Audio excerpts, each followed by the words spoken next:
We've been trying to educate at the same time as building our technology that for there to be a future of the industry and to instill a lot more sustainability than there is today, we need to start with traceability because that's really the precursor to sustainability.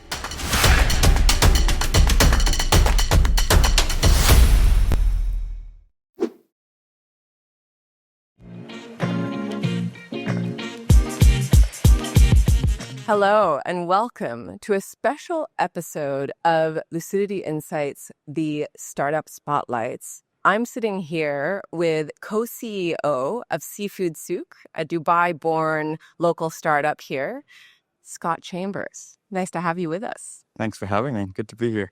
We're here at Expand North Star 2025, one of the big events that Dubai Chamber of Digital Economy puts on. We can feel the buzz of the startup ecosystem. Certainly can.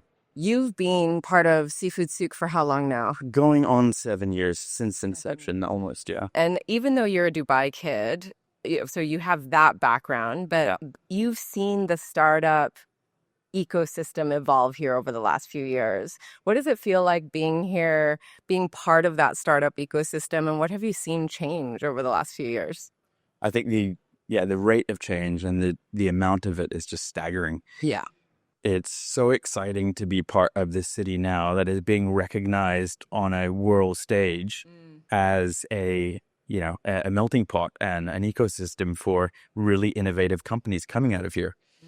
I think we're quite used to seeing so many different brands and business models sometimes imported from abroad, be it the US or Europe. And it's really a proud feeling to see things being born out of Dubai and the UAE and then being exported internationally. Absolutely. There is this real feeling that Dubai and the region, but especially the UAE, has graduated from being this nascent startup ecosystem to something that's really, as you said, exporting. There's Dubai companies that are setting up offices around the world. Exactly. Yeah. And tell me a little bit about Seafood Souq. I'm a little bit familiar with it because I spoke to your founder a couple of years ago and interviewed him. So it's been really interesting to talk about sustainability in the seafood space. Tell everyone what Seafood Souq is and what your mission is. Sure, yeah.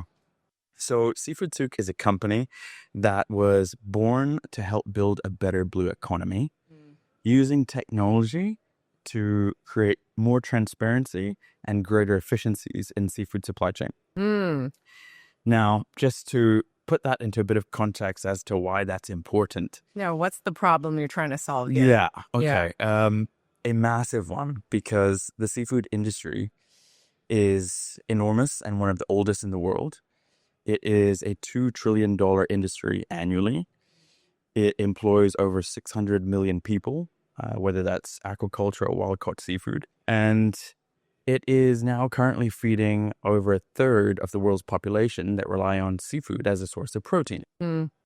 Now, giant industry with huge effects on the ocean and the planet, from effects on the marine environment and then also the communities that depend upon them too. The root of a lot of the problem with the seafood industry and those negative effects is actually just a lack of transparency and clean data. Quite simply, we can't manage what we're not able to properly measure yet.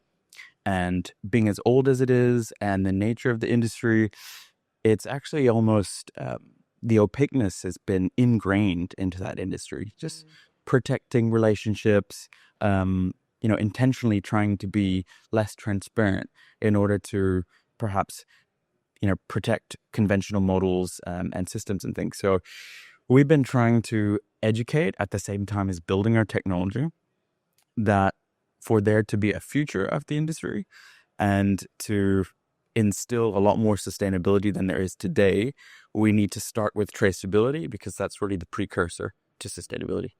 So I can imagine that we're talking about, having some of this data so that we limit overfishing, some of these issues, but why should the consumers at home really care about it? Yeah, absolutely. So across the industry, you've got various stakeholders, from people that are, producers, people in the middle that are processors or wholesalers. And then you have your big buyers like hotels and supermarkets. And finally, on the end of the chain, you have your consumers. So for a number of reasons, it's important to all those different stakeholders. If you're a consumer, to answer your question firstly, it's really important to know that where you're choosing to buy your seafood from, if you're looking at a label and it's telling you that it is salmon from Norway or sea bass from Greece, you should have some confidence and trust that that product has truly come from that origin, and to be able to also trust the supply chain that brought it here, perhaps to Dubai or the UAE. If it's changed hands, which it typically does in a supply chain, you want to know that it's quite clear who's been involved in that supply chain and that it's not been changed in any way or modified and not declared. And also from a food safety point of view, seafood is a very perishable product. So if there's ever contamination or that seafood is unhealthy or unfit for consumption, you really want to know, to be able to look backwards and track each stage of the journey to your plate from the source, whether that's a aquaculture facility, a sea farm, or wild caught on a boat. It's really key to be able to do that detective work back and say, well, if that's the root of the problem, well, then that's where we need to go to maybe recall products that are on supermarket shelves, in restaurants, and things like that. That's really interesting. I do recall that one of our editors at Lucidity Insights had written an article on you guys, a couple of years ago. And I think the title was, "Is Your Fish a Fraud?" And it was this idea that I had no idea that restaurants sometimes end up buying a fish that they might think is a really expensive, I don't know, sea bream or something, and then it ends up being tilapia or something else. Is that still a problem that restaurants and these big institutions are facing, or buyers are facing, when they're looking at fish and basically being sold something that it's not? Sadly so. One of our main products called SFS Audit is specifically to actually help hotels, restaurants, supermarkets, any kind of large buyers of seafood with a impartial, neutral filter between them and their seafood procurement. Because very often, a restaurant, a kitchen is busy, a hotel is trying to run their business, and they may have something listed on their system as what they should be receiving 3 times a week. When things get busy, that box of seafood is coming in. Sometimes you may have a distributor or a supplier that has an out-of-stock situation. He doesn't want to disappoint, and therefore he gives you a substitute that looks very similar and may still be a completely okay product. But it is important to still have the transparency to know that, well, that's not the same as it's a Turkish sea bass as opposed to a Greek sea bass, or it's a Chinese scallop as opposed to a Japanese scallop. And outside of just the, business ethics on being transparent and honest with your product, you've also got a commercial point to that too, whereby there could be a significantly different price in the product that's being delivered maybe once or twice in a month and not necessarily declared.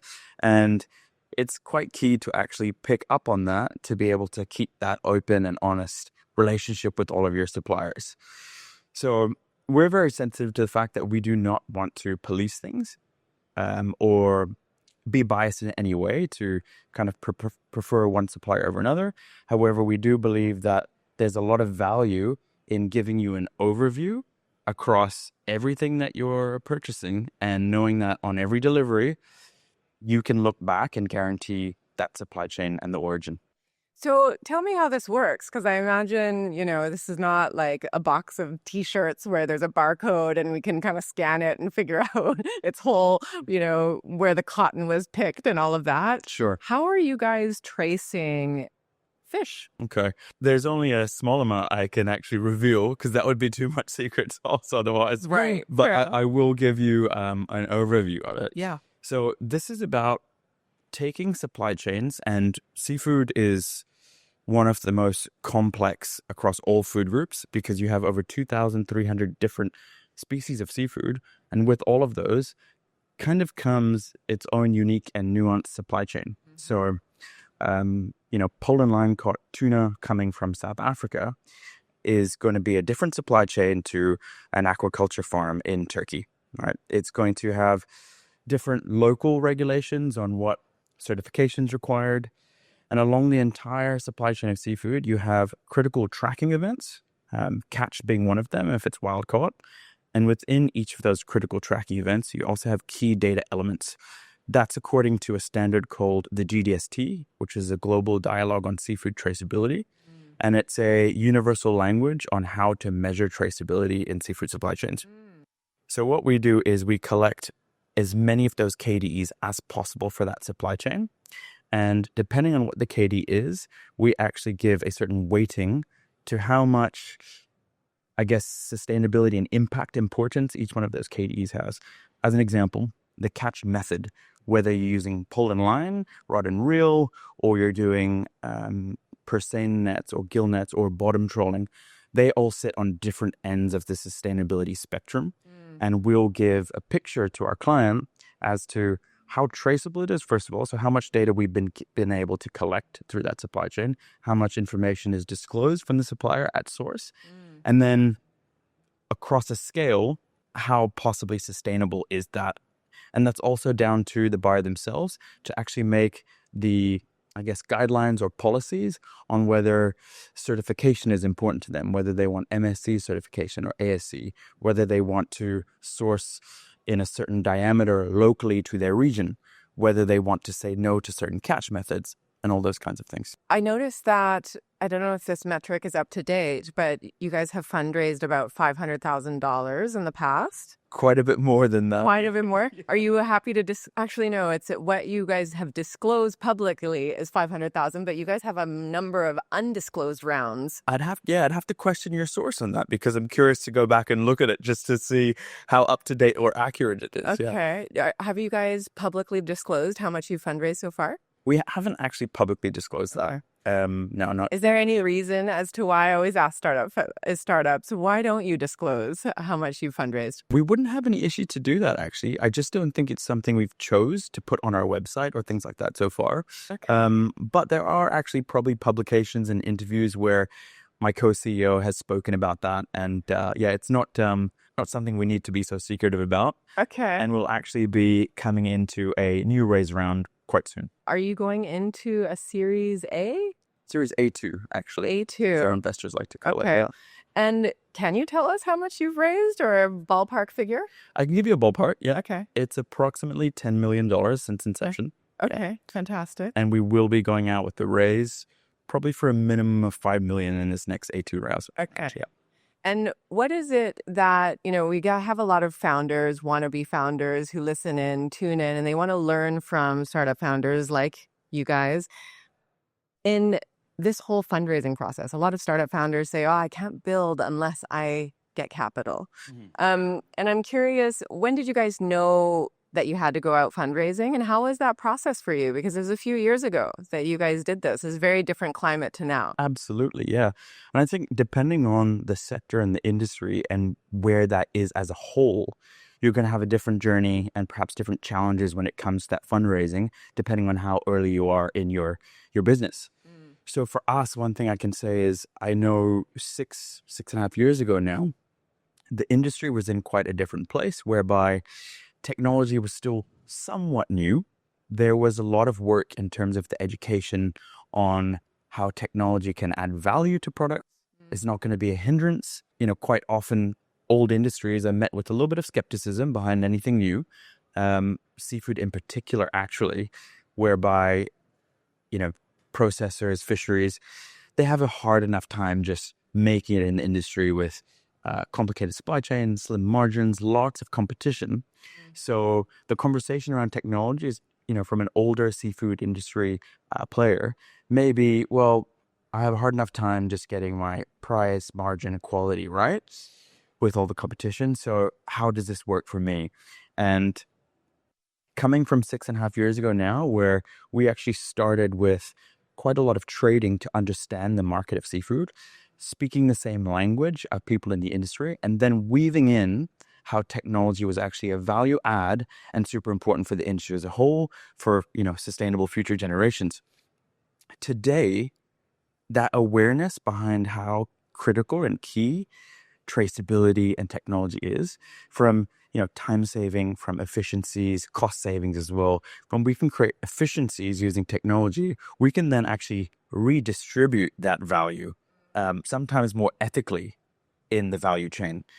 So for us, I can certainly say that earlier years, there was a lot more heavy lifting to be done around the importance of this type of a company in the marketplace, in the industry. Educating investors. Educating and allowing the time as well to keep, spreading the message, keep knocking on doors, keep educating, and then putting the product in the hands of the users to let them really experience the value firsthand. So whether that's our SFS audit or a stack of products that actually fits at source fisheries level, think fishermen on boats typically have to record a lot of information manually and then report that into a landing site. It goes to a government office, sometimes copied several times, lots of human error. What we've created is a digital replica for all of those processes, which means that we can capture that traceability data from source, and skippers, fishermen are happier because instead of being in 6 to 8 foot surf out at sea, trying to fill a piece of paper out, which they normally don't like doing, it's in their hand right now, available online, offline, and it's captured already. So seeing fishermen in Cape Town, South Africa, just, sing the praises of, wow, now I've got this done and I don't have to wait till the end of my trip to go back and sometimes remember details. It's very convenient, easy to use, and the data's captured and my job's done. So being able to work on that with different small scale fisheries and actually just see them realize that value has meant now that where we are today is just an exciting place because you've got, so much proof of concept, you've got traction, and then it's actually more about just telling investors and people interested in how exciting an opportunity is this right now, because it's still relatively early days, but there's something that's been built there that's actually proven and it has a huge market potential. I love this. So let's talk about this market potential. And what I assume a lot of investors are asking you, or the question I'm thinking about is, what is this commercialization strategy? Who is your, you talked about the fisherman being an end user. Are they also the fishing industry actually being a customer, or is it the end user in terms of who receives the final product that's your main customer that you guys are dealing with? It's a really good question. So one of the things that we've found is starting with a big buyer, which is near the end of the supply chain, like a international luxury hotel brand. And that also comes back to why Dubai is so fantastic, giving startups exposures to all of these international brands with headquarters and real presence here, that then sometimes has ripple effects internationally from here. Now, a hotel group that makes a commitment to say, it's really important for us to be able to stand behind what we're serving and to be able to better measure what's our impact in that space. Large hotel groups often get audited in many different ways, from single-use plastics, from carbon, ethical work conditions, many different areas. Now, seafood procurement is a very important one for a hotel when you consider the volume of seafood purchased. And until a hotel has a product that gives them a way to make sense of all that data, they can't really do that. So we've had great successes in this region with large hotel groups, now expanding internationally as well. And the effect that they have by making that commitment means that all of their suppliers now get a new way that they're measured. And it means that those suppliers want to, of course, be a great supplier and give as much transparency and traceability behind their product. That may mean that they then see where they are at the moment in the market and want to go from an 85% to a 99%. And then that can be an introduction to a small scale fishery that now says, wow, okay, we can replace our books with these apps. It's at a cost which is completely sustainable to the industry as well, which is key. It needs to be done in a way with smart tech that's user-centric, that is not a huge investment that just means that it's a no-go and a conversation stopper from the get-go. But it does work quite well when it starts at the sort of tail or further end of the supply chain.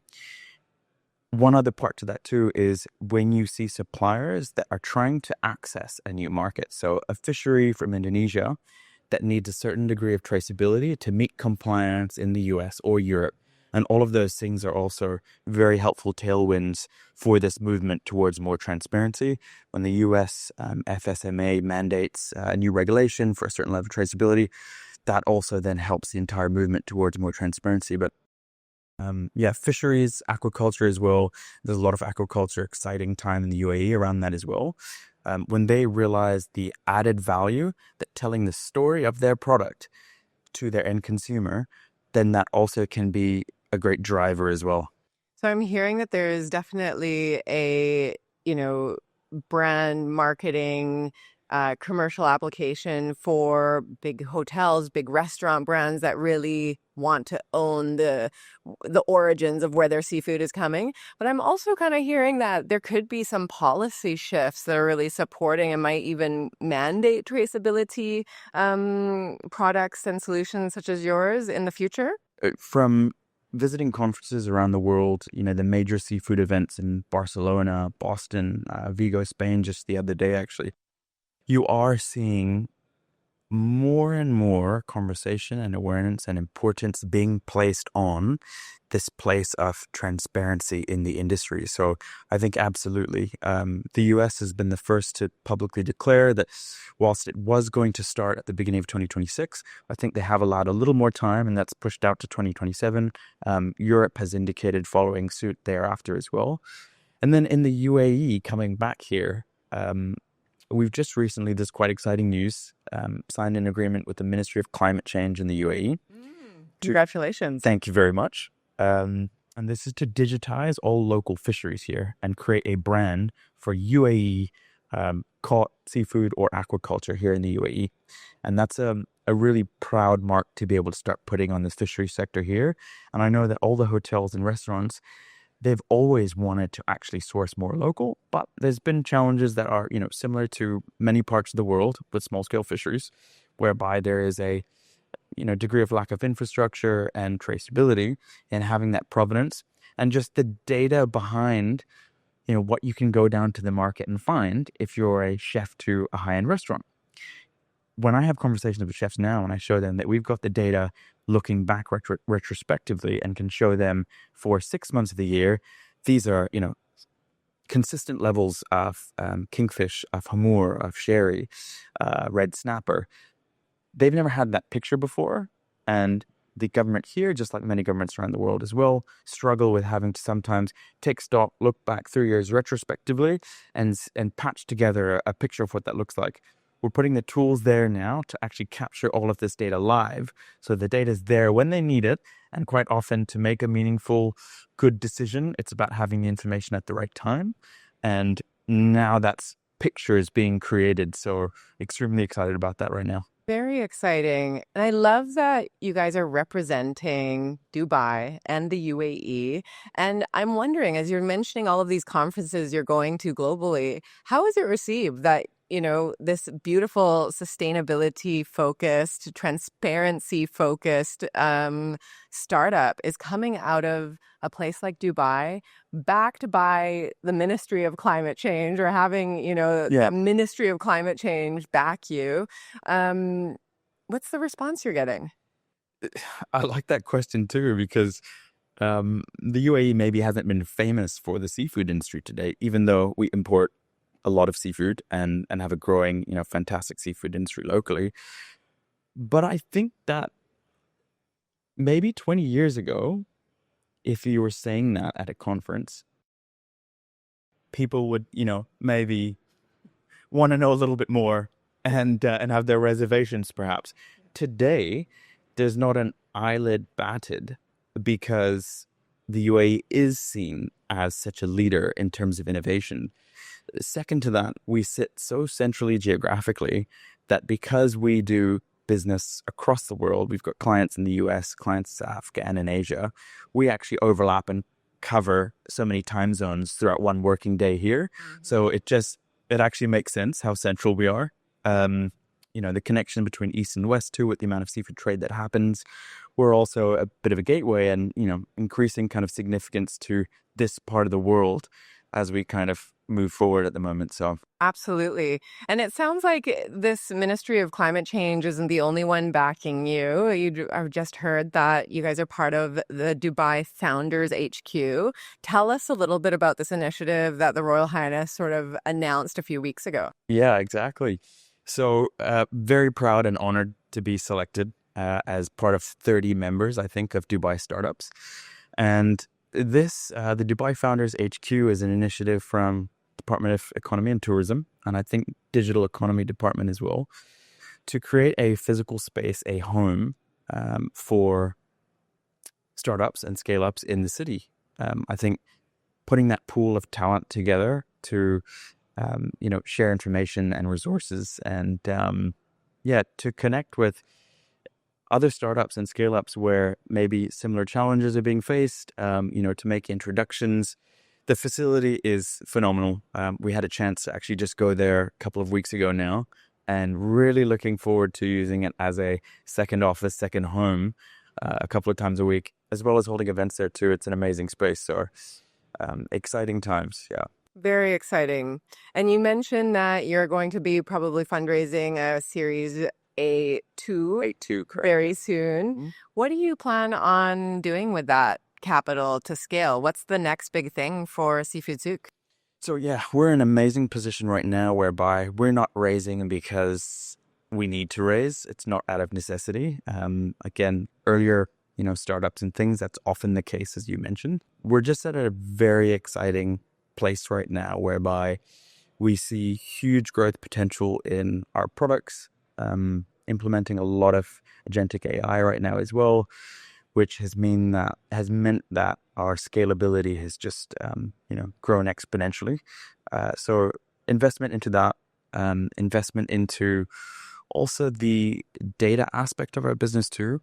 We collect an extraordinary amount of data, and formulating that data, extracting value from that data and making sense of it as well, is really key to our future as well. So it's going to be spread across a couple of areas, but certainly a huge investment into technology, into data. And yeah, watch this space with some really exciting announcements to come literally in the next quarter. And yeah, a good portion of investment would be used for that as well. Amazing. Scott, I think you have a really beautiful story at Seafood Souq where you can really make impact. You can really do good and also have a hopefully profitable commercial business. What do you have to say to a bunch of the new founders coming up that they really want to start their own business? They really want to make impact, and they're just not sure how to go about it. What advice do you have for them? You always need to be starting with something you genuinely care about and are passionate about. That's really key. I don't think you can reverse engineer it because you feel like you find a good commercial opportunity. Then I think you need to be willing to test your idea and have the humility to adapt that idea sometimes. Fail fast, as people say all the time, but do the work to investigate, research, test, build something of true value. Because if you do that, it's very difficult to not succeed if you have something that you've built, which is adding value to the world and industry. And yeah, I don't think you can ever go wrong with that approach. Also, don't forget that almost all journeys, even when you've got a great idea, they're going to be challenging no matter what, and they take time. So be willing to persevere. Yeah. And I assume there's been, when we look at a startup story, we think, gosh, this is such a great idea. They had it from day one. But I assume even at Seafood Souq, there's been a lot of tiny little pivots along the way. Yeah, learning from the market, absolutely. As I mentioned initially, we needed to have our own baptism of fire by diving very, very deep, being curious about how things are right now, the sort of status quo of what people are doing. Because the worst thing you can do, especially as a tech company, is to feel as if you've got a fantastic idea, build this Ferrari of a product, and then go out and tell people that they should use it. Because That's probably, yeah, the most humbling experience ever, because more than 9 times out of 10, um, there's going to be things that you didn't know, and it may just not fit. It could be, round plug in a square hole. So, yeah, you definitely need to, I think, just make sure that you're learning from things that you experience, and you're willing to adapt those and keep going, because it can be disheartening if you feel like your first or second version is not the exact right fit. You may have to take a different approach, look at a different market maybe, because your existing market that you've targeted isn't ready. It's not the right timing. So be adaptable, be flexible, stay fluid. Yeah. Love it. From a surfer, I can tell that you're a surfer because it's all of those things. Be adaptable, ride the wave, and We didn't even cover that, and you picked up on it. So yeah, kudos to you. yeah. Thank you so much for your time today, Scott. And I wish you the best of luck with Seafood Souq and the next chapters ahead. Thank you so much. Great to be here. Thanks.